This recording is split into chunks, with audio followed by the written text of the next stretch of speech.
Welcome to the boiler room.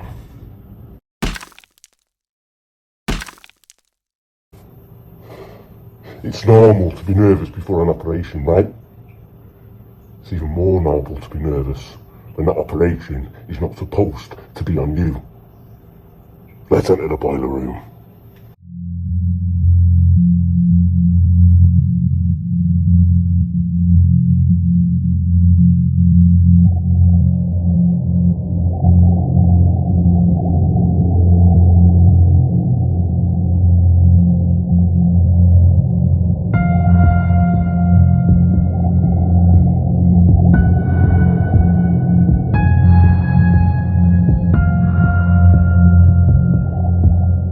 It was the end of October, and a young boy named Sean was in hospital. He should have been picking out a Halloween costume and enjoying himself with his friends, but instead, he was stuck in a hospital, waiting to have his tonsils removed. His parents spoke to the receptionist, and a nurse led them down the hallway to the room where Sean was going to be staying. The lime green walls were all decorated with orange and black streamers, white skulls, and paper cut-out pumpkin heads. When they reached the hospital room, they heard a big commotion. There was a boy lying in one of the beds, and he was screaming, "I'm not Martin! I'm not Martin!" Two other nurses were trying to calm him down. One held a big syringe, and the other prepared his arm to give him an injection. They pulled the curtains around his bed. The screaming gradually stopped, and when the nurses opened the curtains again, the boy was lying unconscious in his bed. Sean was curious and asked the nurse what was wrong with the boy.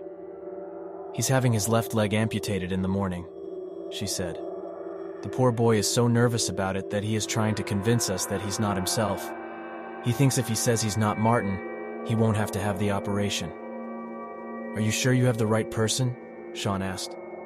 "Of course," replied the nurse. "His name's Martin. It's right there on his chart." Sean's parents left and he sat on the edge of his bed, reading a book. Another nurse came around with a trolley to serve dinner, but he could only stomach a few mouthfuls. The hospital food was disgusting.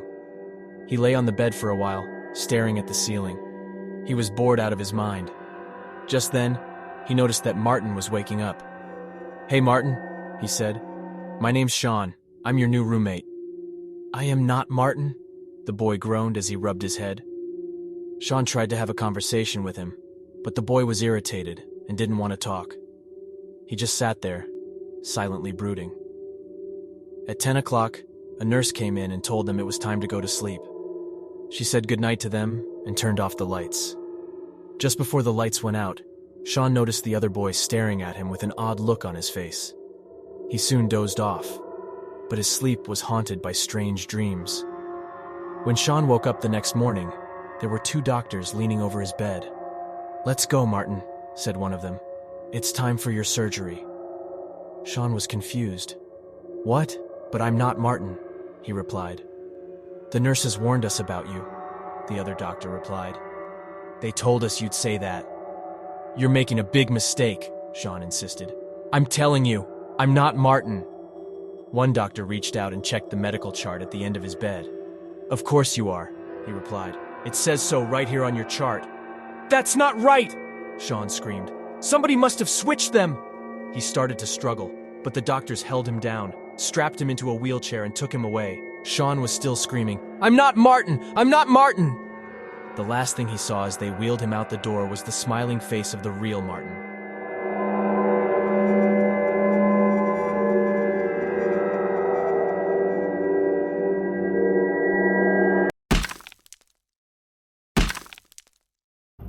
Scary stories, freaky tales. Submit yours at talesfromtheboilerroom.com.